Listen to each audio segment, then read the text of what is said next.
Hi friends, Stephanie here, and I'm back with more movie chatter. And as promised, what I have for you today are some Criterion recommendations for the upcoming Barnes & Noble 50% off Criterion sale that will be taking place the month of November. Now, I've been poking around on the internet, on Reddit, and different sites that I go to, and the date that I keep seeing is Friday, November 7th, which is this Friday. I haven't gotten an email, I haven't seen anything from Barnes & Noble or Criterion. If I find out that that's the date, as soon as I find out, I'll either put it in a video, I will put it on the community post area of the homepage of the channel, and I will also put something up on Instagram, so if you follow me there, you'll see it there. But you'll definitely, there will be a way that you will hear from me, and I'm sure other people, that the sale has started. But it should be very, very soon. It should be any day now. So before I get into my picks, which I think I have 9 or 10 picks, I just want to talk about a few new releases because the big ticket item for this sale seems to be the Wes Anderson box set collection. I think it's around it's either $349 or $399, and that would be before the 50% off price. But it goes up to The French Dispatch. It doesn't include Asteroid City or The Phoenician Scheme, his 2 recent films. But Criterion did just release Isle of Dogs as a standalone. This is one that's in the box set. It is spine number 1281. It's the 4K Blu-ray combo. It's from 2018. It's 101 minutes. It's in color. And this is a stop motion animation film. I really, really enjoyed this. Now, I know Wes Anderson isn't everyone's cup of tea. People kind of really love him or they don't. I am a fan, and I'm an unapologetic fan, as I always am when I like someone that's divisive. But I really, really did enjoy this. I like all his films, but I thought the stop motion animation style of this film was really, really good. It's such an uptick from even the Fantastic Mr. Fox, which is a great film, and I love it. I thought this was just like a cut above that. But check it out if you haven't seen it or you don't know anything about it. See if it's your thing. But Isle of Dogs is now available as a standalone, as is the next one, the French Dispatch. This is spine number 1282. What I remember about this one, I've only seen it once. I remember I liked it, but there was a lot going on. So I need to rewatch this because as far as the plot, whew, out, it's gone from my head. I don't remember anything about it. I just know I enjoyed it. But this is the last film that would be included in that box set. So by releasing this and Isle of Dogs, you now have all of his films that are in the Criterion collection available as standalone releases. So if you don't want to go the box set route, or if you're not sure if you're going to like all the films, or you don't have the space, whatever, you can pick and choose if you want to pick up any of his releases in the collection. So that is, those two bring everything up to date. Now, this next one, this is a blast. I love this one. I know it's very popular. A lot of people were very happy to see this one get a re-release, but it's spine number 12, so it's been in the collection for a long time.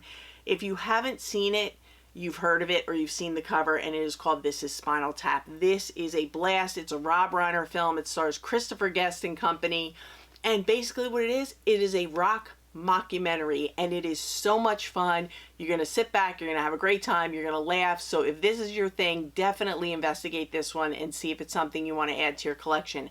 Again, this is the 4K Blu-ray combo edition. It's from 1984. It's 82 minutes. It's in color, and like I said, it is spine number 12. So This is Spinal Tap is now available.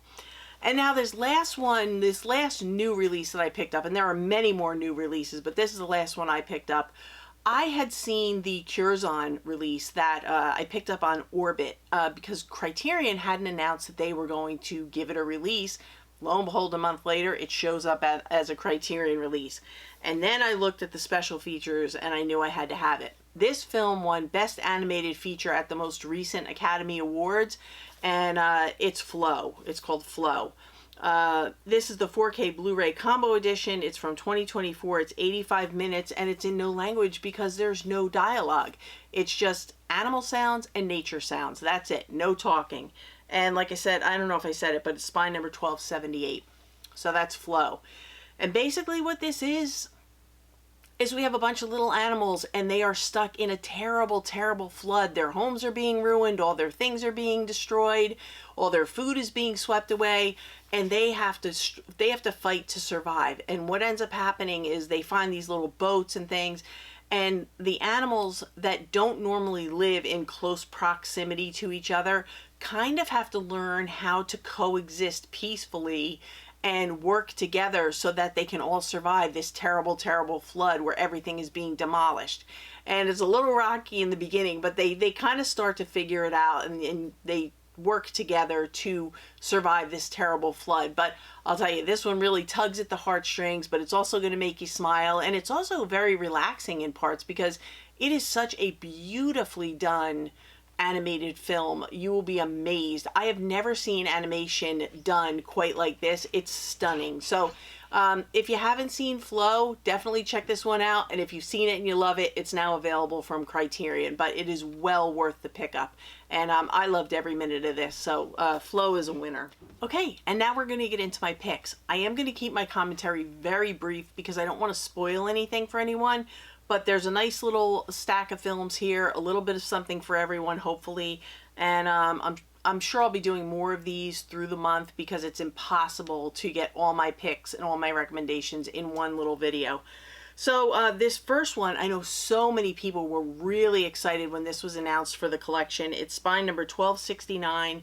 This is the 4K Blu-ray Combo Edition. It's from 1953. It's 89 minutes in black and white. It is a Fritz Lang film starring Glenn Ford and Gloria Graham, and it is called The Big Heat.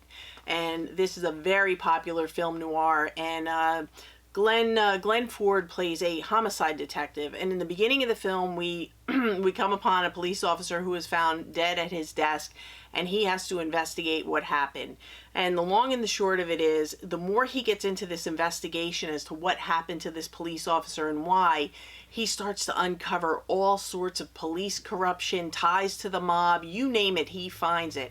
And what happens is it bleeds into his personal life, and it really affects every aspect of his life. But through the film, he gives such a balanced and almost stoic performance. He's really, really good. And Gloria Graham's fantastic in this as well. And I don't want to get into what happens, obviously, because these films are really easy to spoil. But it's a really good film noir. And if you like this kind of thing, you owe it to yourself to check this one out. The 4K is stunning. It is beautifully done. And it has a ton of special features. It comes with a nice little leaflet of writings. It's a 2-disc set. So if you're into The Big Heat or you're excited about seeing it, I would say pick it up. It's a good one. You're definitely going to want to check this one out. And the next one that I have, this is a really great one starring Samuel Jackson. This one is Spine number 1154. It's from 1997. It's 115 minutes. It's in black and white and in color, and it is called Eve's Bayou. And this one takes place in the 1960s Louisiana. And what we have is, we have a family. Samuel Jackson is a very well-liked doctor. He has a wife. He has a family. He also has a problem keeping his hands to himself and off of the ladies that are not his wife. And one night what happens is, one of his daughters walks in on him when he is having an inappropriate interaction with a woman who's not her mother, not his wife, and she freaks out. And basically what we have, this is a family drama.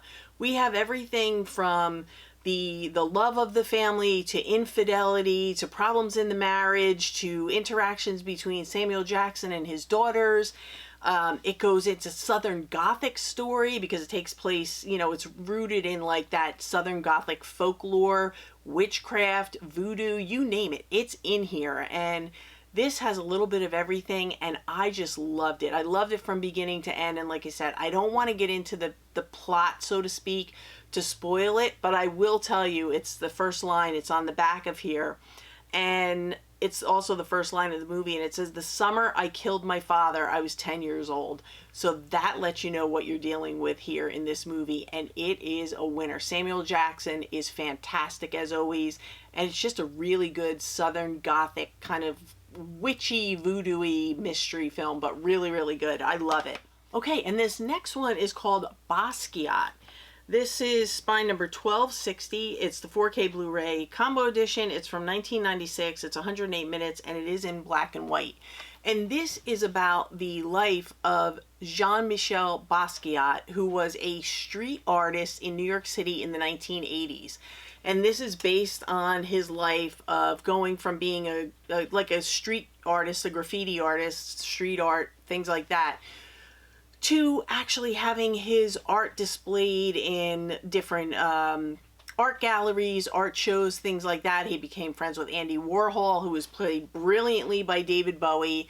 And he was kind of like the anti-artist. He just wanted to do his thing and he wanted to leave his mark. And we follow his life through this very short period of time when he was he went from like basically living on the streets to being this artist that was highly sought after. And Jeffrey Wright is brilliant as Basquiat, and this was his first major role, and he is brilliant in this. I love Jeffrey Wright in this film.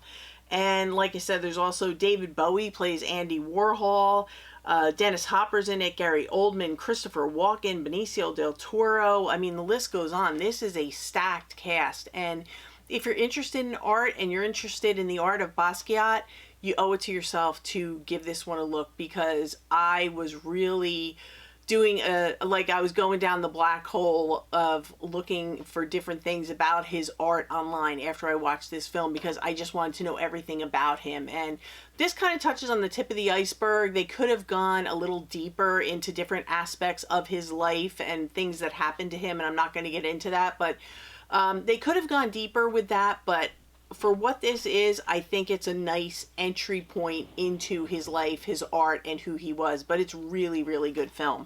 So Basquiat is my next pick.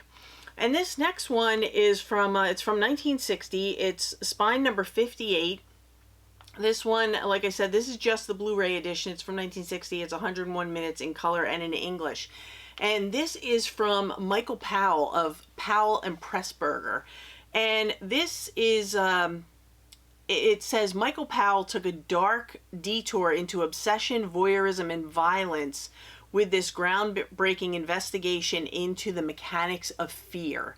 And basically what this is this is a movie about a serial killer. He's a serial killer who survives horrific childhood abuse, and then basically what he's doing is he's acting out as an adult, and he is basically putting his fears and his traumas into his victims, and he lures them in. He's a filmmaker and a photographer. He lures them in, and as they are dying, as he's killing them, what he does is he's filming them to get their reactions. And that's all I'm going to say about the film. But the interesting thing about this is, before this film, Michael Powell, who again was Powell and Pressburger, was held in very high regard for his filmmaking and their filmmaking achievements together.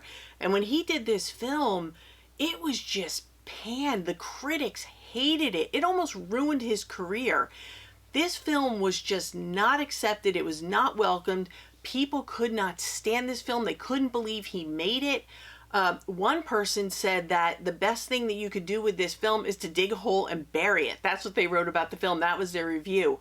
But now, present day, this is one of the films that people refer to as one of like the OG British slashers. So talk about going full circle. But yeah, it's pretty amazing how things can be received when they're first put out there. And it was, I guess it was very shocking coming from him to do this kind of a film. But definitely, if you're into slashers and the history of slashers, you don't want to miss out on Peeping Tom. It's a really good one.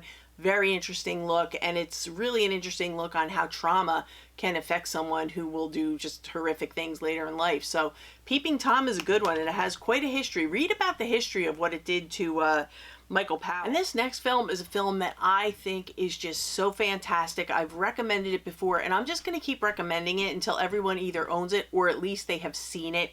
It's called Mudbound. It's a film by Dee Reese. She has another film in the collection called Pariah. That was her first film to go into the collection. It's a coming of age film. It's wonderful. We'll talk about it in another video. But this one's called Mudbound. It is spine number 1205. This is the Blu-ray edition. It is from 2017. It's 134 minutes in color and in English. And like I said, the name is Mudbound, and this is a story that takes place in Mississippi in the 1940s. And we have two families, a white family and a black family, that are both working this very difficult parcel of land. And I believe the white family kind of owns or manages the land, and then the black family works for them. But it's a very hard time for both of them, because it's a very difficult piece of land to work, and they really have to depend on each other to get through it. They also both have sons that are sent off to fight in Europe for World War II. And when the sons come back, they both have their own difficulties adjusting to life back in America. For the black young man, he is faced with terrible, terrible racism when he has had such a different experience when he was over in Europe fighting for freedom. He was treated with kindness, with respect. He had a relationship. He was happier over there. And then when he comes back to the Jim Crow South, facing racism, being told to use the back door when he just wants to go into the convenience store, just terrible, terrible things. And the white guy is having his own problems. He's having problems with his wife. He's having problems with his brother. He's having problems with his family. So what happens is these two stories intersect, and the two young men form this friendship based on their shared experiences, and it's kind of on the down low, but they do talk about the problems that they're both having. And all I can say is that this is a very realistic, very hard-hitting film. It's heartbreaking in parts, and you just really feel for both of them. And it's really two family dramas that kind of come together as one, and it is brilliantly crafted. It's a wonderful movie. The cast is stellar. All the performances are amazing, and you are going to love it. It is such an important film. Please see it. Even if you stream it, just see Mudbound, because it's a winner. And this next one is a Japanese film. It's called Cure, and I believe I've talked about this one before too. It's a film by Kiyoshi Kurosawa. It's from 1997. It's 111 minutes in color, and it is in Japanese with English subtitles. And the long and the short of this, I can't get too much into this because I'll ruin the plot. We have a detective, and he is investigating a string of murders. And what happens is he goes into these places, and these horrific murders have taken place. And when he finds the suspects, they have no recollection of what they've done. They have no recollection that there was a murder. They don't know why they did it. They don't know what caused it to happen. And he's finding this over and over and over again. And what he has to do is he has to figure out why these people have no idea what they've done and what caused them to do it. And I'm not going to get into it because I don't want to ruin the plot, but definitely see Cure because it's a winner. It's a really, really good film. If you like serial killer type films, it's a good one. But Cure is one that I would highly recommend. Now, this next one stars River Phoenix and Lily Taylor. And this one is Spine number 1216. It's from 1991. It's 93 minutes, and it is in color, and it is in English. And this one's called Dogfight. And I think I've talked about this before, probably because it had River Phoenix in it. But what ends up happening is we have a group of young people, young men, and they are on the brink of going off to Vietnam. It's the night, I believe it's the night before they go to Vietnam. And what they do is they have this party, and it's not a very nice concept. They have a party, and what they do is they invite the girl to be their date, who they think will be the most unattractive girl at the party, and they bring them. And what happens is River Phoenix invites this gal to go to the party, and at the last minute, he doesn't want to take her. He tries to talk her out of it. When they get to the party, she kind of realizes what the party's all about and why she's there, and she's super offended, and he feels terrible. And what ends up happening is we follow them on this one night that they have together before he goes off to Vietnam. And like I said, we just follow them on their adventures through that night, and it's an excellent, excellent film.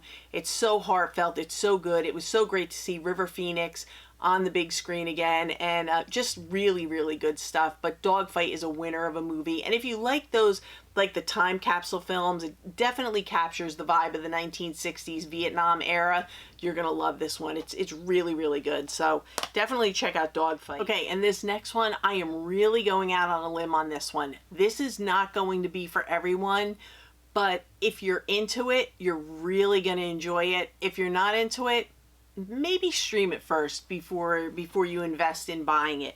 But I really enjoyed it. It did take me 2 watches to kind of click with it, but once I got it, I got it.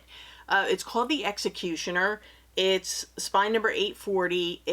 This is Blu-ray. It's from 1963. It's 92 minutes in black and white in Spanish with English subtitles.